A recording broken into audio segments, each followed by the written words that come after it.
Good evening and thank you for staying with us right here on Voice of the People, 90.3 FM. This is a World News. My name is Esther Mwachuku. First are the top stories.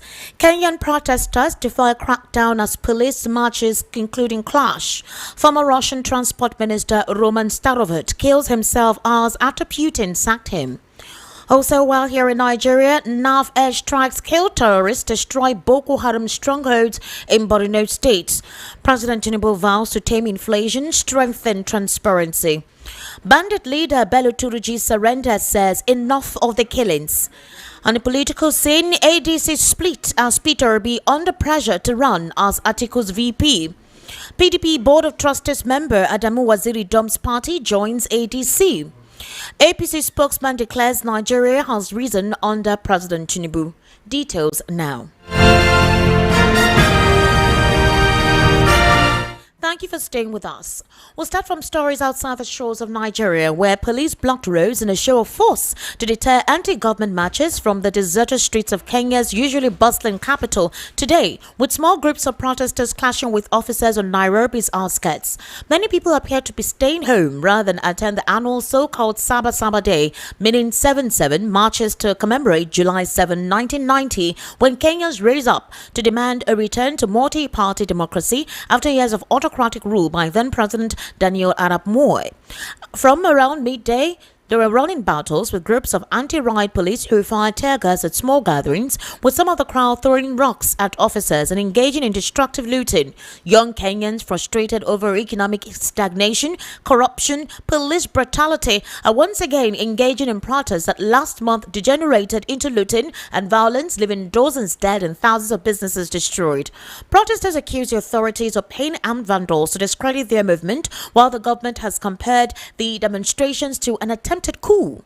Now today, the streets of central Nairobi were quiet after police mounted roadblocks on the main roads, restricting entry to areas that were the epicenter of previous rallies. While the center remained deserted, groups gathered on the outskirts in the afternoon, with AFP reporters witnessing 2 people wounded, as well as looting and vandalism. Protesters on a major highway clashed with police blocking their entry into the city, with the small crowds chanting, "Ruto must go," a popular rallying cry against President William Ruto, and one time meaning one term. Again, lootings, property destruction surrounded the area where the protests continued, especially at mounted roadblocks. Meanwhile, Russia's ex-transport minister Roman Starovich died by suicide after being sacked by President Vladimir Putin.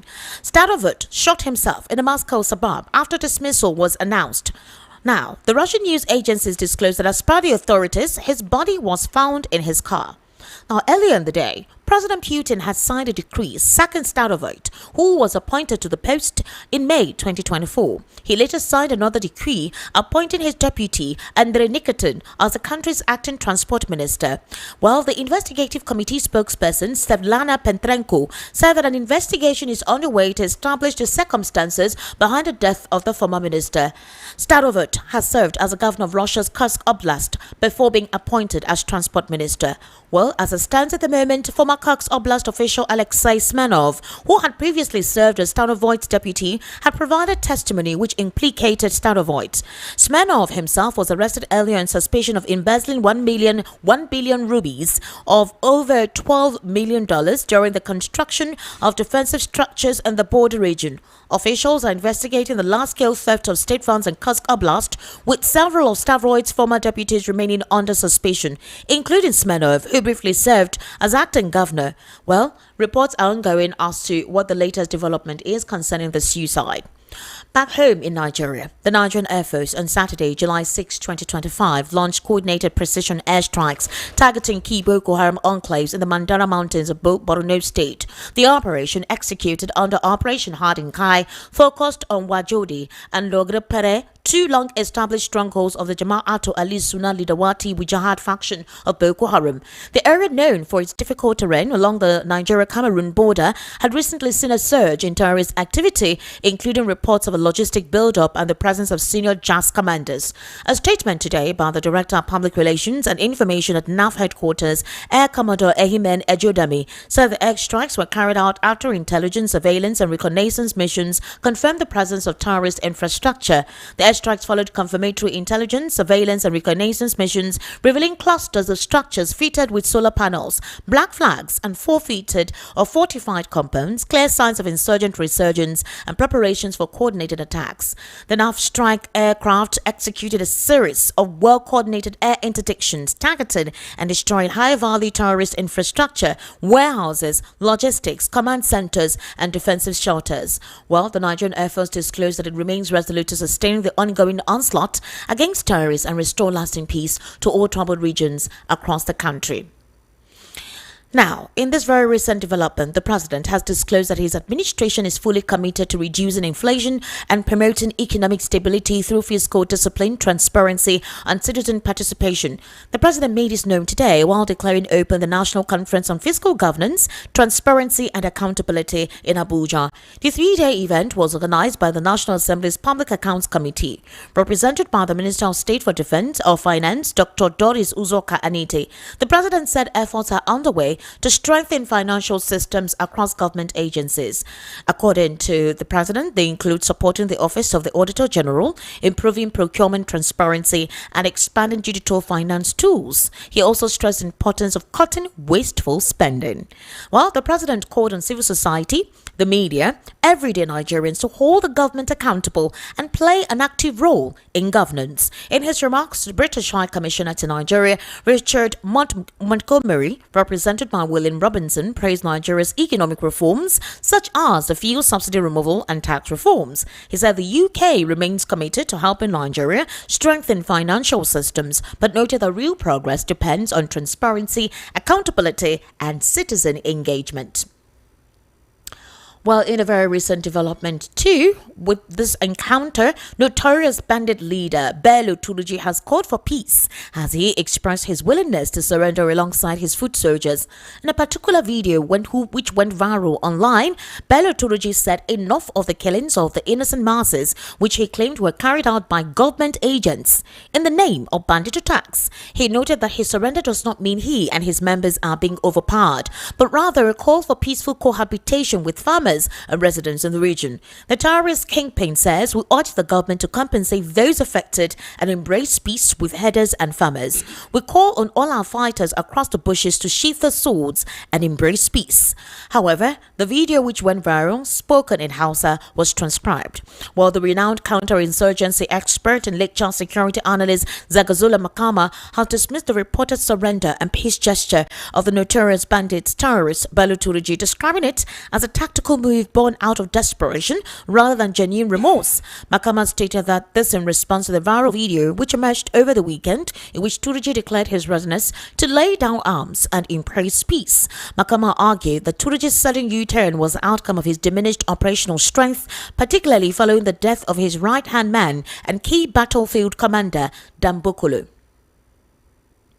Now, moving on to the political axis of our news this evening, the newly formed coalition of opposition leaders, which adopted the African Democratic Congress, has reported to split into two major camps. One backing former Vice President Atiku Abubakar, and the other backing former Anambra State Governor Peter Obi for the party's presidential ticket.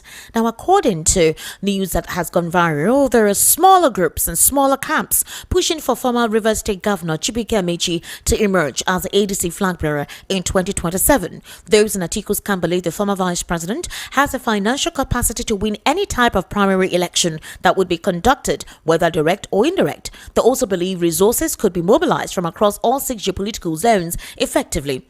Atiku's camp had in May offered Obi the vice presidential slot on the coalition ticket. However, at the time this proposal was made, Obi had not provided a definitive response. In Peter Obi's camp, loyalists are pushing for a consensus arrangement that will see the Southeast region supported to produce a president. According to Obi's camp, this arrangement would demonstrate the coalition's commitment to equity and fairness. Sources claim that Obi, a former Labour Party presidential candidate, remains optimistic that those involved in the coalition would agree to a consensus where he would emerge as a party's candidate. Also, during a recent conversation on X, Obi stated that if the coalition gives him a condition to serve one term, he would accept it and make most out of it to move the country forward. However, the Obedient movement maintains that Obi's appeal transcends regional and ethnic boundaries, making him the best candidate to challenge President Bola Ahmed Tinubu. Meanwhile, a founding member of the People's Democratic Party and member of its board of trustees, Adamu Waziri, today announced his resignation from the party, citing national interest and a desire to reinvigorate Nigeria's democratic institutions.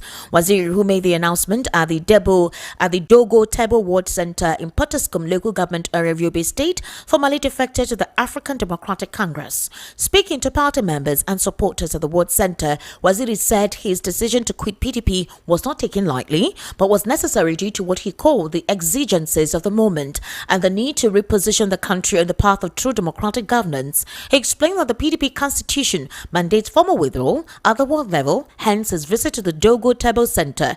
Waziri, who played a key role in the formation of the PDP in 1998, said he could no longer reconcile with the party's direction and urged his political associates, whom he called my boys, to follow him to the ADC in a bid to reshape Nigeria's political structure.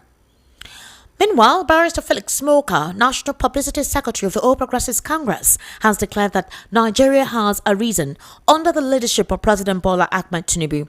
Speaking via Monitor television program, Moka dismissed concerns over the emergence of a new opposition coalition under the African Democratic Congress, insisting the APC is not jittery. Well, he accused the newly formed coalition of making predetermined judgments about Tinubu's administration, noting that critics began condemning the government within its first few days in office. He said these individuals had already decided by themselves and in their own interest that this president has not met Nigerians' expectations. That is all dubious and bogus. Moka described the coalition leaders as the very architects of Nigeria's long-standing problems. He also disclosed that Nigeria is no longer on its knees, that they brought Nigeria to its knees, but by virtue of the president's commitment, Nigeria has arisen. You're currently listening to the World News right here on Voice of the People, 90.3 FM. We'll take a very short break. When we return, we'll head into a news analysis segment where I actually have right here in the studio Mr. Dele Fanimo, who is a political, national and social affairs commentator, to kindly stay with us.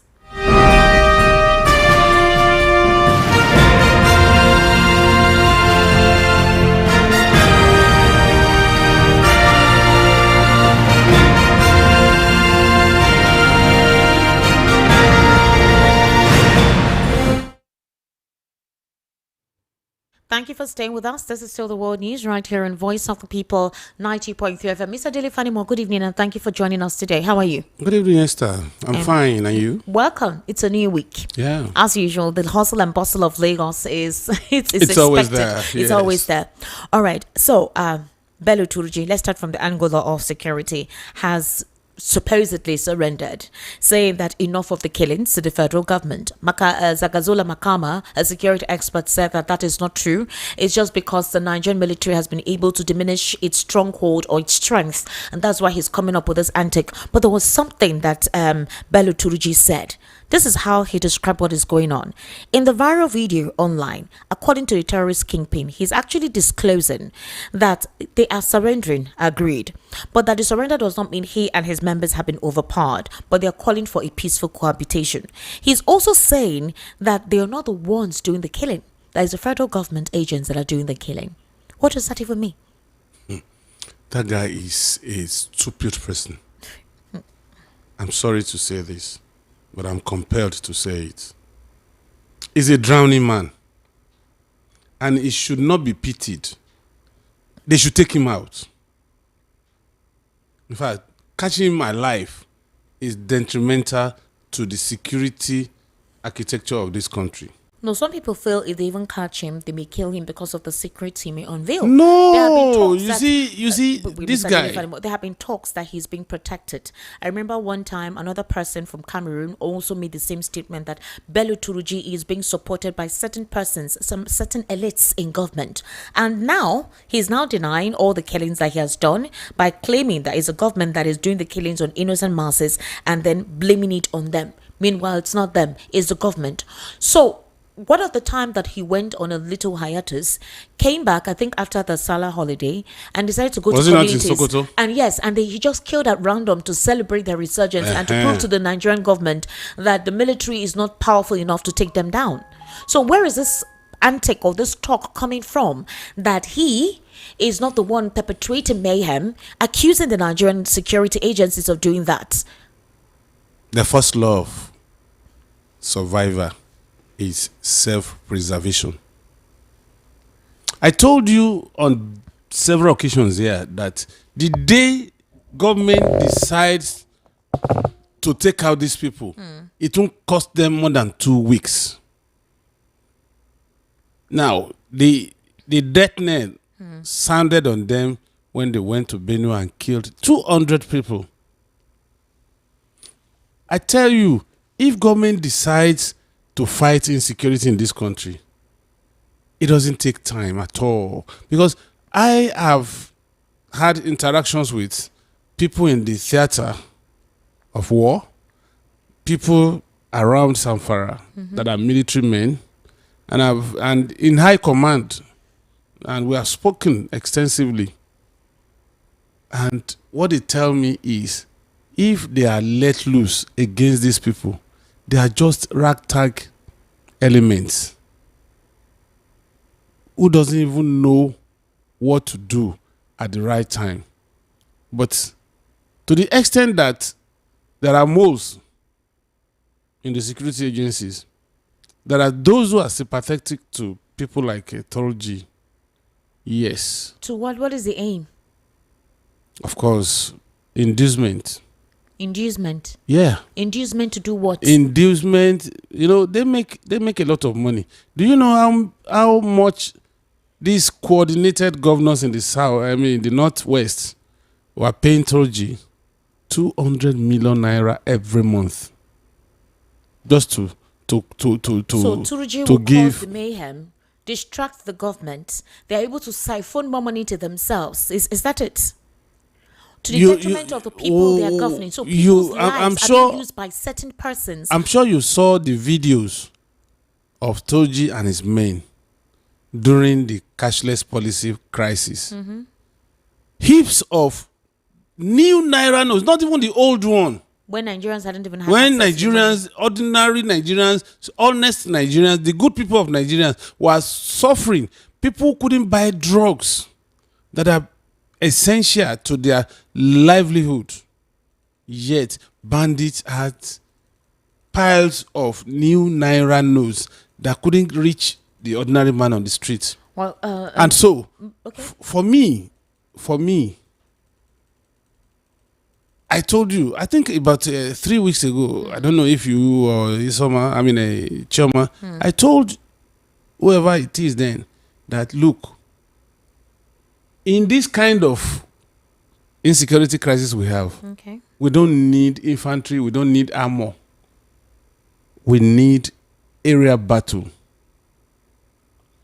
And I tell you, if they move to Zamfara, Kebbi, Sokoto, and do reconnaissance and intelligence, they will take out this elements. So what has been delaying the government of the day for to do what they need to do? No. Because I'm coming, Mr. Daly, let's be honest. The president's body language before the whole situation in Benue was not, he didn't have that strong, firm resolution on the security agents to rout out these individuals.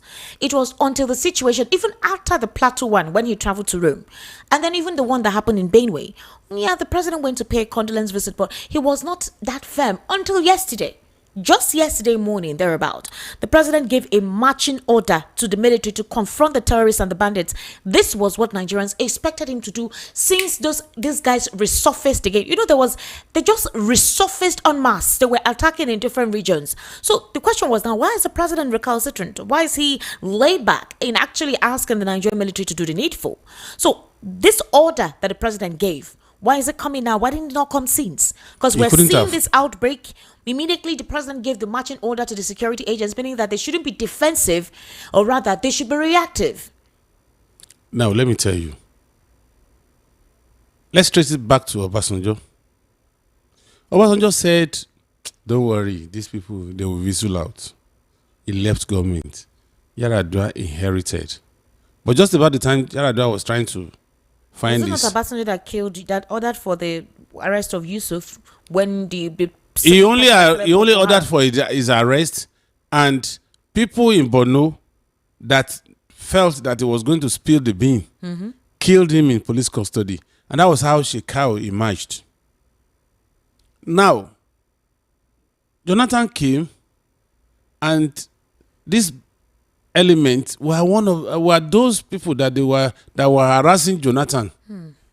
And somebody who later became president of this country came out to say, if you kill a Boko Haram member, you are killing my people. So it became courteous. It was not too assertive. And even when they kidnapped Chibok girls, it was trying to defend that there was nothing like that. When Obi Ezekwesili came up and some other activists said, no, there was nothing like this. And so Jonathan left. Buhari came, and people felt that if Buhari could fight Matasine guys and rout them, chase them up to Cameroon borders and Chad borders, that he is going to help us rout these people. But Buhari was caressing them, and they became a festering sore in Nigeria. No, in Buhari's situation, the agenda was obvious from the onset of his administration. That's what I'm saying. Even before and that now, was why they were lackadaisical in handling it. in 1990, in 2001 or thereabouts, he came to Oyo State, harassed the sitting governor then, the late Lamadeshino, and said, your people are killing my people. This was a situation where, as at that time, Dan Baba, I was there live. I was covering your state government. They had to call Akonde, who was director of SSS then, and Dan Baba, who was commissioner of police. And they gave their security reports. We were there live. And as at that time, when Buhari came with Ahmed Joda and this Marwa, the Fulanis had killed farmers in their farms. So they have killed 238. Some people feel, and so a reprisal of killing 2 Fulani made Buhari to fly all the way from the north to come and harass a sitting governor. So that is to tell you that Buhari never had any plan to decimate the ranks of terrorists. Mr. Dele Fanimo, we agree that the president sort of helped with Buhari. And the way Buhari handled his 8 years is what made Nigerians feel terrible about the APC. They felt that party cannot continue with them anymore. But one thing with President Bola Ahmed Tinubu, even if a couple of persons have their personal perception about him, they were like, he would handle security. He's from the southwest, he's educated, so obviously he's not going to allow insecurity to be the order of the day. But he came on board, and everyone thought that would be one of the slash of his government in terms of focus. He did nothing about that. So these are the issues that has made his administration a little bit unlikable to a couple of Nigerians. They feel that he doesn't have that empathy. So you remove fuel subsidy, that is gone. There is inflation. Jobs have closed down. The Nigerian youth feel almost like they feel literally vulnerable. The floating of the naira. All of this created several issues in the economy, and everyone was trying to see how they could grasp at straws and stay afloat. And then to make it worse, when you are an entrepreneur, obviously you're a farmer, you can't go to your farm. You can't feed. These guys are killing at random. And then you have not acted proactively. You've just been mute. All of a sudden you've decided to awaken. Is it because you have realized that there is a possibility that if you continue this way, you may actually be brought down by the people? Let me tell you. You see, I've worked closely with government at state level and at federal level, so I know how it works. You see, when you come into government, you don't just take some decisions until you are well abreast of situation on ground.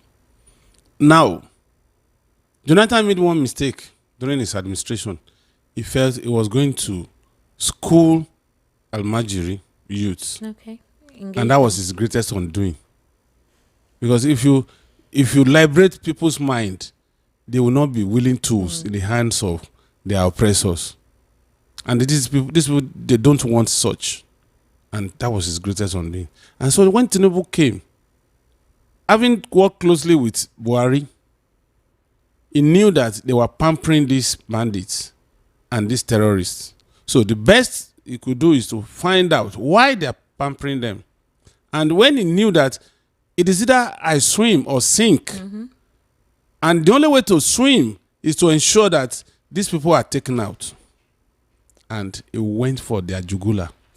I told you 2, 3, 4 months ago that if Tinubu decides to go for the jugular of these people, they are ragtag army. The Air Force is capable of denigrating them, and the infantry and armor corps, they are good at taking them out. So what they need to do is let the Air Force decimate them, and then let infantry and armor take a clean sweep. Now the heat is on them. That's why Turji that felt so bold that after celebrating Salah, Ramadan, and he felt the only icing on the cake was to kill innocent Nigerians. And more so, it's not even from Nigeria. At all. It's from Niger.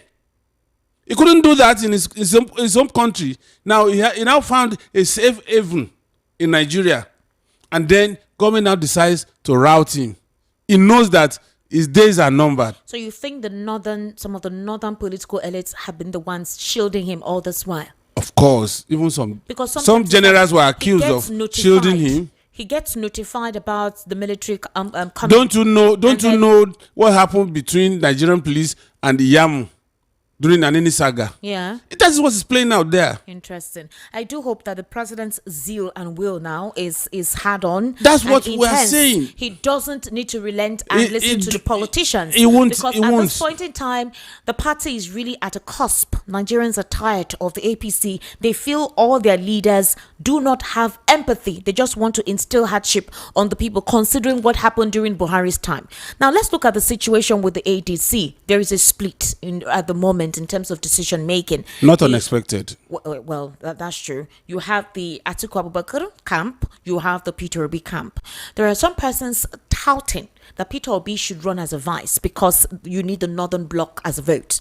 Others are saying that Atiku should respect the unconstitutional but verbal formula of wait, it's the time of the South. This is what you did the last time that cost the PDP, a strong position, which made Peter Obi leave. But as it stands at this moment, there's some maneuverings going on.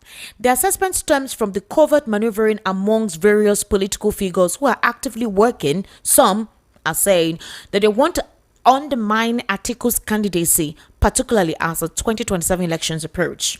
Now, obviously, he's well known, right? But within the PDP, Atiku encounters significant opposition. You're very aware of that. Many party members distance themselves from him, leading to a notable exodus of PDP members. After the 2023 elections, Atiku went back to Dubai. He has always been in Dubai, and all of a sudden, he has resurfaced. So there is considerable frustration based on sources within Atiku's camp regarding his chances of emerging as the ADC's presidential candidate. Which has compounded this issue is the apparent preference of several influential politicians to support a southern candidate instead.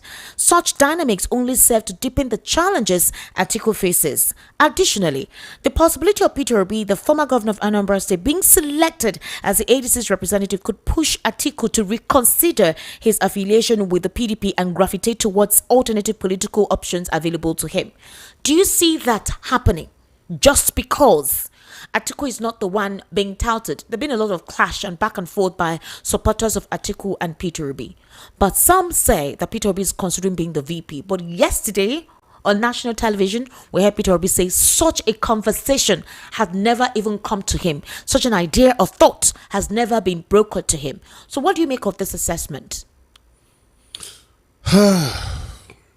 Esther, let me tell you. Yeah, be candid. I have a video trending that even my uncle in the US had to take a shot of it and sent it to me on Saturday. All right. Where I analyzed all these things. So at the risk of trying to repeat myself, Okay. I may not be able to capture it But the you can way I've summarize. said it, but I can summarize it.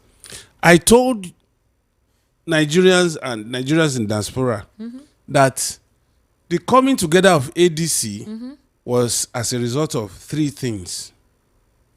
One, why did they pick ADC? Because of the alphabet. Okay. ADC will come in the ballot before APC. The only party that has edge over these two that I mentioned is AAC, owned by Sowore. Okay. And so Sowore is not likely to give in. Obviously, he's not. So ADC will come out before APC in the ballot. That's first consideration. The second consideration is we can't wait until 2031 to take power back to the north. This is our opportune time. APC is no longer as formidable and does not have the showing that brought them to power. Let's cash in on it. I'm talking about the northern elements. They can't wait for another 6 years to take over power. And so if they must take over power, they will have to use some southern elements to achieve their aim. And prominent among these are Amechi, P2B, Aregbesola, and co. Aregbesola too is doubting himself. Wait. Now, at the end of the day, I told viewers of VOP TV on that day, All right. I said, I can bet with everything that I've attained in terms of certificate and everything, that if I drop it and Atiku fails to run in 2027 in ADC, that they should destroy those certificates. That was less than 2 weeks ago. What happened at the weekend? Atiku came back and said he was going to run. The same thing they did to B in 2023 is going to repeat itself. That made him leave the PDP. Yes, it's going to. But this time, it may be too late for him. Maybe too late for Peter. Yes, to gather the momentum that he ought to have gathered. Why did you? I would have loved Peter Obi to run on its own. On his own? Yes. With the Labour Party? It may not be the Labour Party. Well, there is a formidable force around Peter Obi. But you know, which there's no independent candidacy. So I said that there are as at now, even Yes. if they don't register another political party today, Okay. there are some moribund parties that are just lying there Okay, that he waiting could to have be adopted. picked. The way he went to pick Labour Party, he can still pick many of these parties that I've heard that had never had any showing at all But in it the felt political like landscape. ADC has a kind of national spread. Let me tell you, there's no national spread in ADC. That's the truth. All those things you see are just for the optics. Atiku wants to become president of this country by whatever means till he dies. That ambition is constant, like the Northern Star. What if he changes? What if he decides It's to not going to play change. like a statesman? I'm just Atiku, saying. it's What not if he going to decides- happen. It's not going to happen. I said this thing less than 2 weeks ago, and it's happening now. It happened on Saturday. And let me tell you, these people, their permutation is that, you know what they are selling to their people? They are saying out of 20, by 2027, that will be 28 years of unreiterated democracy Yeah. in Nigeria. They are saying that out of this, we had only 10 and the South has 18. So we must take back power to equal them in 8 years after 2027, so that we can now say we have 18, then we now start on a clean slate. That's their plan. But unfortunately, those people that are following them from the South, they don't understand this. I understand politics like the palm of my hand. And I know what I'm talking about. That was the reason when I said, this man is going to run for presidency in ADC. And it will be too late for any of these people, because they were blinded by hate, they were blinded by greed. Hate and greed for who? The president? For the For the current president. administration. They will end up cutting the nose to spite the face. So and power will you're- return to the north. You're saying that their grounds that they're reading out now is the fact that there's no democracy in the APC. What they are Tinubu saying putting is his Southwestern they are not even looking at that's not the issue. they are not looking You're at saying that it's APC. basically for their own personal. Yes, they are not First. looking at APC. They are looking at Tinubu must Tinubu. go. And So why is Tinubu prime for leaving Aso Rock in 2027? Because North wants to have 8 uninterrupted years. And he wants to tell me that by the time add Peter Obi, Peter Obi is about 65 now. Yes. Now add another 2 years, 67 plus 8. How many years? Oh, it's going to be 70 something. Eh? He's going to be 70 something, almost 80 years. Almost 80 years. Is that when they would have destroyed whatever integrity he has as vice president to an Atiku? Is that when you want to prop up somebody like Peter Obi? He stands no chance if he becomes vice president. Do you know that a vice president or deputy governor in the constitution of Nigeria today is like a spare tire? If there is no burst in the 4 tires in a car, you don't even remember. There are some cars that you don't even remember the spare tire for 6, 7, 8 years. Are you saying that this ADC, this gathering and everything is all for Atiku's political I am ambition? telling you, that Are is telling it. me that Peter Obi fell into a trap? He's in a trap. I hope he will know How before will it he is know? too late. Because he said he has not left the Labour Party anyway. He And the Labour knows. Party He are knows. not happy with him. You see, he knows. He knows. He just wants to put one of his legs there. and then wait and see how it pans out. Is it possible for him to join another coalition, another political party now that he's still in the ADC, or while he's? He has not told you that he has joined ADC. Well, Is he a card-carrying member of ADC? No, but they are all. He says he's part of the coalition. He's part. You can decide to go. For instance, if you leave VOP today, you can decide to say, "I'm not leaving POPO, but let me try during my leave. Let me try another radio station. And maybe be a contract. Maybe But if the heat is on there, since you have VOP, you come back to VOP. Oh, okay. That's the game. Peter Obi cannot be naive politically Especially at to this just level. close his eyes and leap without looking at the depth of the valley. Why are certain persons touting for him to be VP? Barrister Darlington Agumo has been insisting that he should be the VP because he feels that Atiku has the northern spread, and That's most not of the time the true. northerners are the ones that makes up when it comes to the calculation. That's of the not votes. true. That's not true. That's not true. You see, when you analyze politics from the prism of sentiment and emotion, you're not likely to get it right. Go and look at my interventions when it comes to political issues and see that even in international politics, you see that I'm always there. People may not like my own postulation, but you find out that is what you get. I just predicted less than 2 weeks ago, today, Atiku is in the card. So let's not deceive ourselves. Either you like it or not. Any southerner that is in ADC is just a pawn in the chess game of the north. Interesting. So you're saying that even before the coalition starts, this situation could cause a major split because according to Tim, You see, there are even landmines that you have not even considered. Let me bust your brain about this. Nwosu that handed over to David Mark is already on suspension. There is a case in court. obviously.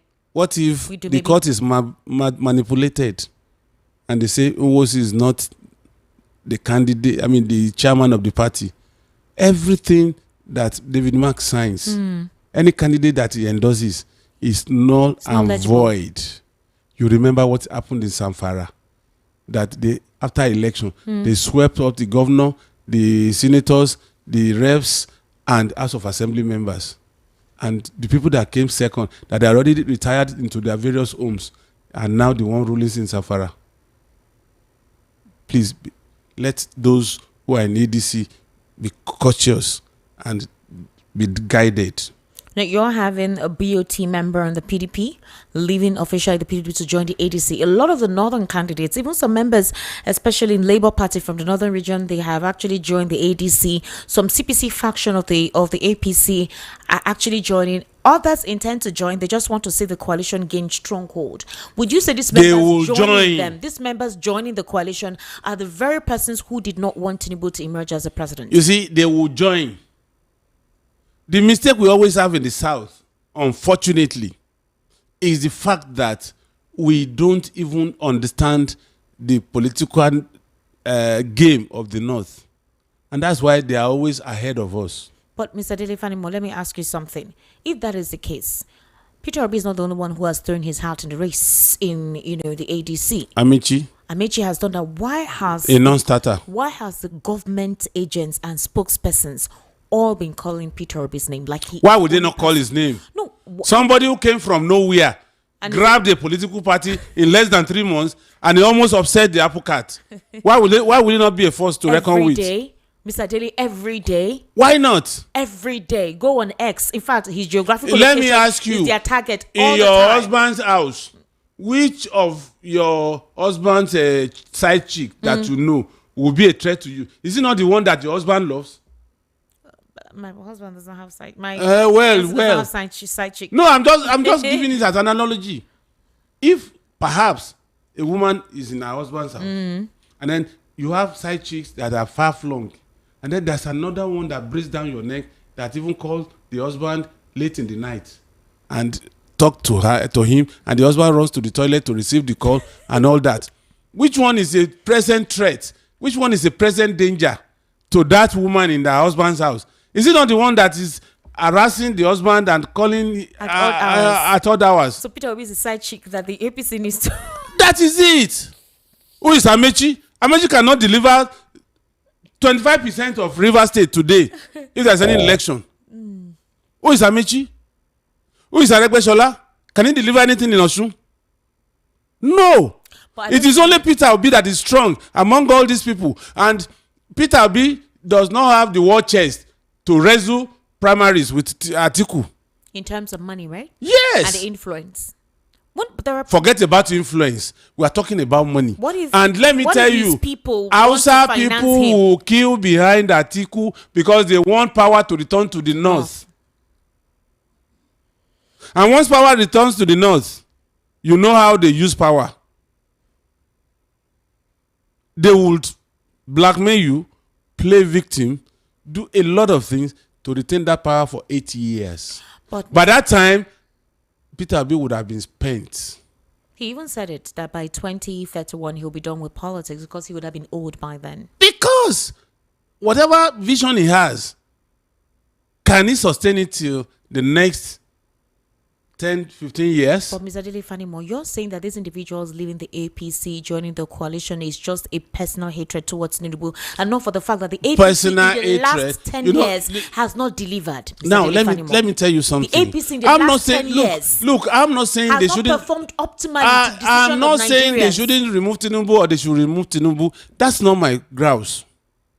If you must remove Tinubu, bring a southerner to replace him.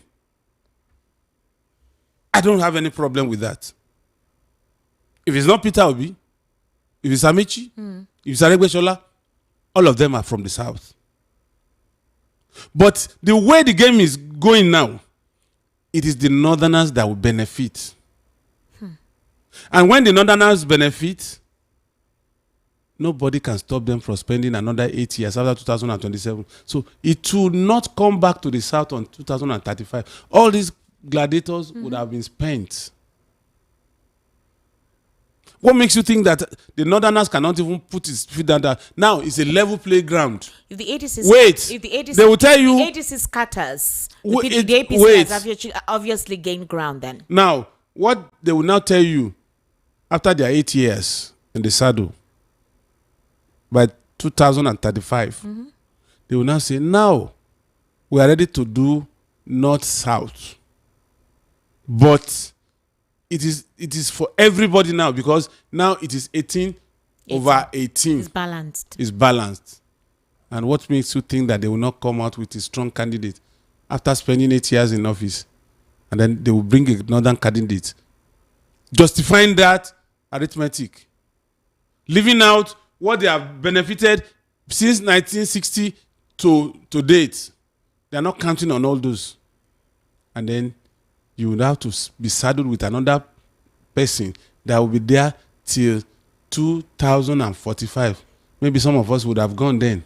So the set of persons in the ADC are not inspiring, and they don't seem to be persons that Nigerians can It's trust. quite unfortunate that support. people are not seeing what I'm seeing. It's quite unfortunate.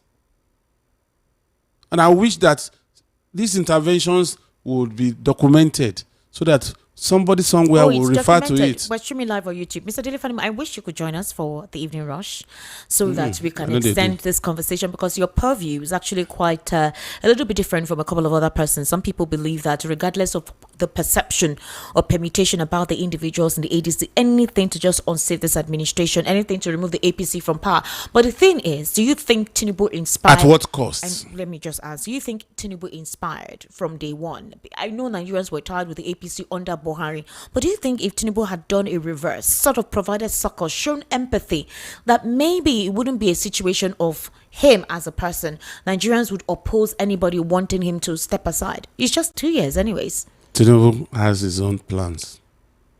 What is his own plan? To stay there forever? I said Tinubu has his own plans. What is his own plan?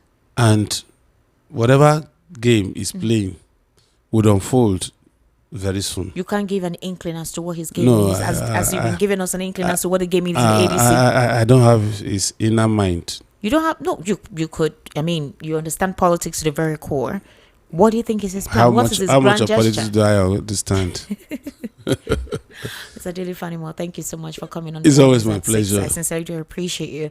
That's a wrap on the World News at 6 right here on Voice of the People, 90.3 FM. Do join us for the evening rush. Good evening, and thank you for staying with us.